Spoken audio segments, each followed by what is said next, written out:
When it comes to sharing posts online, many social media policies offer advice on what kinds of information employees should be sharing. One thing a few policies recommended, which came as a pleasant surprise to me, was that they advised their employees to add value to social media discussions. These companies seem to really understand that there's too much noise on social media, and that it's not helpful if all you're doing is contributing to the noise. So they recommended that employees do more than just make noise. Again, with the Red Cross Red Crescent Society, they had another good quote. They said, "Don't just funnel raw information to a community. Add value." They went on to say that could mean anything as vast as putting context around news, sharing your own opinions or different opinions. This idea that people should add value to social media comes out of the broader idea that social media is about creating relationships and community. So the most useful people in contexts like that will be those who can say something interesting, something valuable, not just people who are making it harder to sift through the noise. Value is the green light on this slide's little graphic. The second thing many companies' social media policies recommend their employees share is accurate information. The last thing you want as a company is your employees sharing misinformation with the world. Really, this means that you don't want them sharing misinformation about anything, but particularly not about your company. A social media policy written by About.com states, "Your company encourages you to write knowledgeably, accurately, and using appropriate professionalism." This is one of the more serious bits of social media advice that I've talked about so far on today's webinar. Inaccurate information can have huge consequences for a company, so sharing only accurate and truthful information online should be a social media must. In other words, most of what I've talked about up to this point might fall into the realm of advice, but this is really one that your employees have to follow. It gets the yellow light on this graphic because employees need to share information about your company with great care. Finally, it's absolutely not okay for employees to share confidential information about the company via social media or online in any way. Almost every social media policy I looked at had something about confidentiality and the importance of not breaking it, whether online or elsewhere. Again, this is a social media must for employees to understand, and of course it gets our red light here.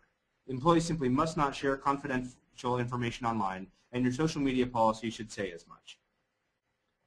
The final set of advice that many social media policies seem to give employees falls under the category of things everybody should already know, things that aren't rocket science, things that even a smart child would probably know about what to do and how to behave. And yet these are things that many companies clearly thought they bore repeating on their social media policies. So the first of these that I was sort of surprised to see was to count to 10. I thought that was a fun one to have in a social media policy. The thinking behind telling employees to count to 10 when it comes to social media is that we have probably all posted things on social media or sent an email or made a comment on the internet somewhere that we wished we could undo 5 seconds later. The internet has made it incredibly easy to share split-second opinions and feelings at the touch of a button, but that isn't necessarily a good thing. So what we see with this piece of advice is companies saying, cool your jets. Count to 10 before you post anything at all via social media. This advice applies to things we might think are no-brainers too. In other words, this advice isn't only relevant to angry or mean comments. Other situations call for some patient thought too. Was that bit of company news you posted actually right for the moment? Was the story you just told about something funny in the office happening really appropriate? Count to 10, employees are advising their employees. And the next piece of advice that keeps cropping up in these policies is to use common sense and good judgment. Staples' e-commerce site, eway.com, suggests employees should always be honest and use your best judgment in all situations. I mean, really, this is common sense, right? There is nothing groundbreaking about this advice.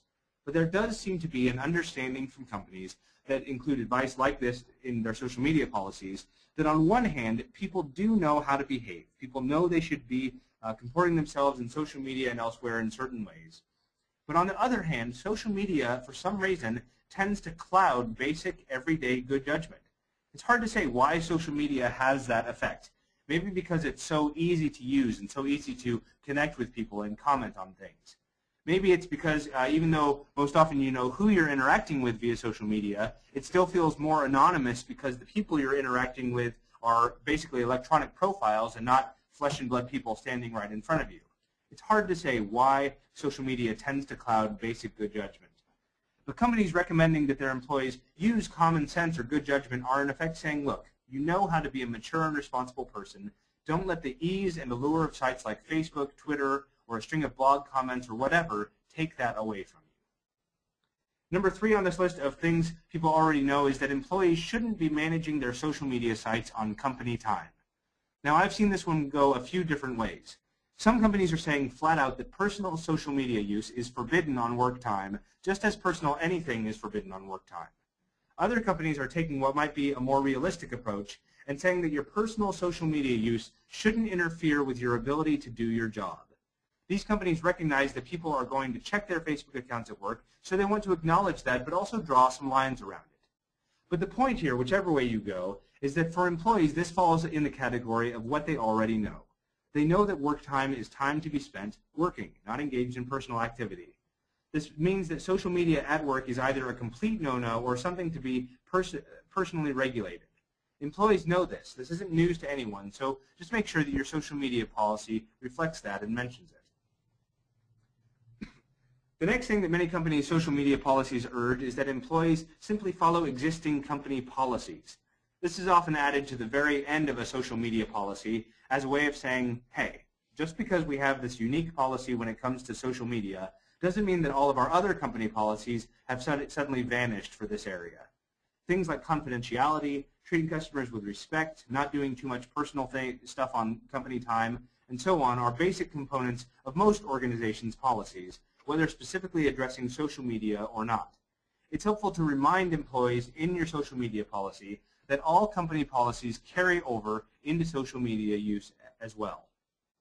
And finally, the last thing that falls in the category of what people already know is the law.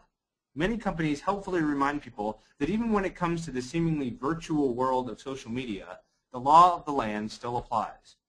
I didn't know that was illegal on Facebook is not an excuse for any kind of activity. This gets particularly tricky and I think relevant for companies, like yours and ours, and important to think about when it comes not only or when it comes to issues like invading people's privacy or people feeling like they're being stalked or being harassed or that sort of thing, all of which unfortunately can be and sometimes are done through social media. And as always, this is especially important for your employees to have in mind when it comes to your customers. The last thing your company wants is some sort of lawsuit because one of your employees misbehave on social media. So those are some things to think about when you think about social media in the workplace, and I want to end today with a little freebie. If you are in need of a draft social media policy for your company, I'll be putting one together in the next day or two, and I'm happy to send it out to whoever needs it. It'll be basically a template that you can use as easily as dropping in your company name, or you can take it and adapt it as you see fit. So if you're interested in writing a policy for your own company and you don't quite know where to start, let me know and I'd be happy to send that over to you, compliments of Pivot. My email address will be on the last slide if you need that again. Now I think we're ready for some questions, so if you want to put some into the question bar, you can do that. I see a couple that have showed up already. The first question, which company's social media policies did you look at? There was a great article, and I have to go back and find it now, but it basically pointed to 100 different companies' social media policies. And so I looked through, I did not look through all 100, but I looked through several dozen of them. And I wish I could remember what they all were. And I could certainly get you that list if you'd like that. But they, like I said earlier, they were companies from nonprofit and for-profit companies. They were big companies like Intel I quoted from earlier, companies like Amazon and places like that, and also smaller regional companies, companies more like our clients' companies who would be likely to be on that. So it was really a big mix, and like I say, if you're interested in that list, just let me know, and I'll get to you the actual article. And then the question, should you assign certain people to post on the company page or let all employees? I would say definitely that's something you want to limit to just a few. It would be an interesting experiment to let all of your employees post on your company page.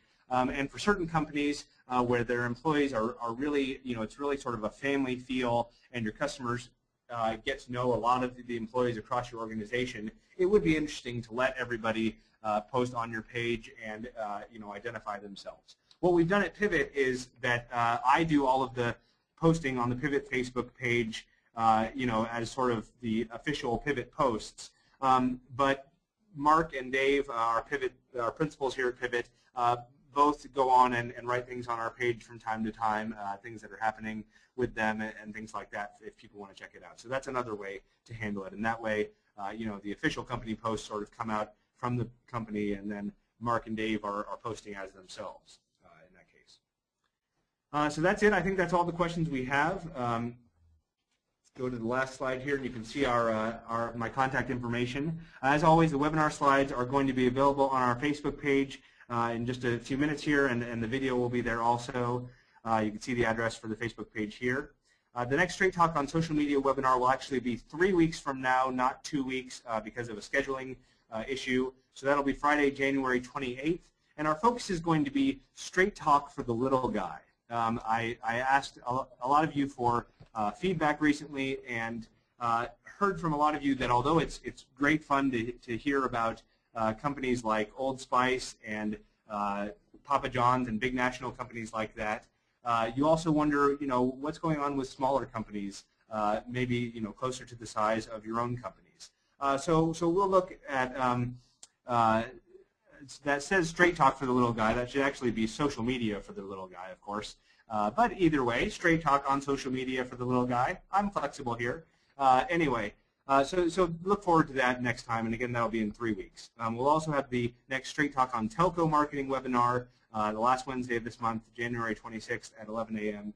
for our telecommunications clients. Finally, as I said, my email's there, Dave's email's there if you have any questions.